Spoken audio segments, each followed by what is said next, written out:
Welcome to Community Arts Kitchen. In this video tutorial, I will teach you how to sketch a California robin. We will be using this lovely photograph as reference. Photo credit goes to my husband, Randy Libby. Materials needed: sketch paper, a soft sketch pencil, and an eraser. First, we're going to map out some guidelines. Put your pencil on your reference photo and you'll notice that this robin is sitting at a diagonal angle. So we want to capture this diagonal angle on our sketch paper as well. So I'm measuring and I'm trying to apply the same diagonal on my paper. Draw this super soft because we're going to erase that later.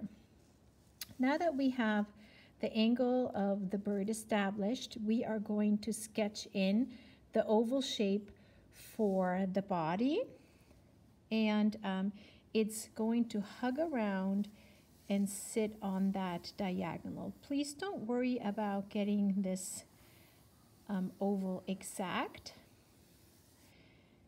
Do it lightly and keep it on this diagonal axis. Next thing, we're going to sketch in the circle for the head and then start checking proportions. Are you happy with the size of the head compared the size to the body? Next thing, we're going to check in the relationship of the beak and the eye. Birds' eyes and beaks are always lined up, and birds have their eyes on the side of their heads. So I am going to sketch in the triangle shape for the beak first, and it's on that diagonal axis. Think about the size of it, and then the eye is lined up. So this is where the circle of the eye goes in. Next thing, we're going to define the triangular shape for the wingtip and the triangular shape for the tail. And the wingtip sits just above, just slightly above that diagonal line. So I'm going to sketch that in here. And the tail is actually part of that diagonal. So it comes in like that. And the last checkpoint would be the legs, and please check at what angle the legs are sitting and where they're coming out so that the bird is balanced. So we see in this photograph one leg only. It's at this diagonal, so measure and capture that in your sketch, and it's coming out the lower belly like this. And in this particular photograph, I cannot see the second leg. It's just the toes that are kind of grabbing onto this branch. Now I'm going to also put the direction of this branch in, and it's going away from me, so this is where the branch would come in. Now that I have the basic layout sketched in, I am going to use my eraser and carefully erase the diagonal guideline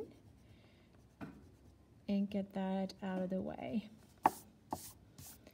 And luckily I sketched it light, so there is going to be no problem in erasing this out of my sketch. So now we're going to start adding in some details, and I want to point out that we need to taper off this head shape. So notice in the reference photo it's actually quite straight up here where it goes into the beak, and then we're going to add in the upper and the lower beak. And so now I am working much slower and still keeping the lines super soft. Now this is the dark area that I'm going to map out. That's around the eye. And I'm going to just, for now, darken the eye. I'm already noticing that there's a highlight on the eye, so I will go and place that in. And then going back to shaping the head. So it's quite flat at the top here, and now I'm going to taper that off and add in this missing part because the circle and the oval are not showing me this part, so I have to add it in. And then going back down to the back of the bird. Now we're going to do the same thing down here. Notice how this is a quite dramatic dip here, which I don't have in the reference photos. So I'm going to see, again, you can check for angles. There's quite an angle like this, and then it dips down into the chest and then the belly of the robin.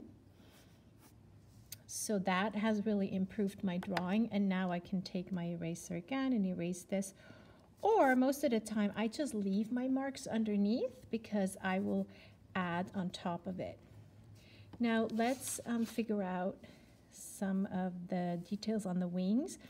Wings actually come in two sections. So there's an upper section, this kind of like a pillow that has these shorter feathers, and then the flight feathers come in like this.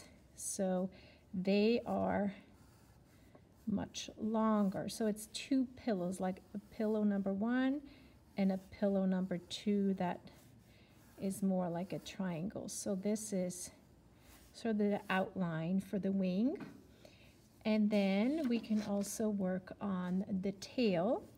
So the tail comes in like that. Check the angle, it kind of rounds around and goes in.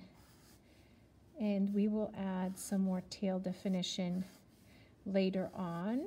If you can't fit the whole tail onto your paper, don't worry about it. You can decide that it's cropped. And then let's work on the leg. So there is a bigger part of the leg that comes in like that. And then out of this comes the actual leg. And there's lots of small little angles that go into the foot. So I'm just going to keep it a little bit rough for now. And then kind of start working on the branch. And if you wanted to add in some of the berry shapes, and I might just keep these branches and berries a little bit loose so that the main focus is going to be on the bird and not the background. Next, I'm going to show you how you can add color to your sketch and some shading. I'm using Crayola watercolor pencils and an aqua brush. First thing, I'm using a black watercolor pencil to block in the darkest shades and the medium gray tones.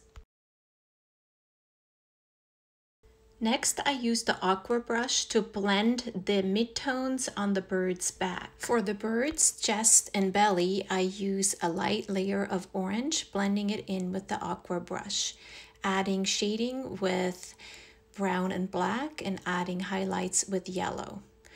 Keep working on the bird all over with dark and lights and blending it in with the aqua brush. As a finishing touch, I go back to my soft sketch pencil to add a defined dark outline around the bird and define the feathers on the wing. Please subscribe to this channel. Thanks for watching. Community Arts Kitchen was created and developed by Barbara Libby-Steinmann and Anna Rochester. See you next time.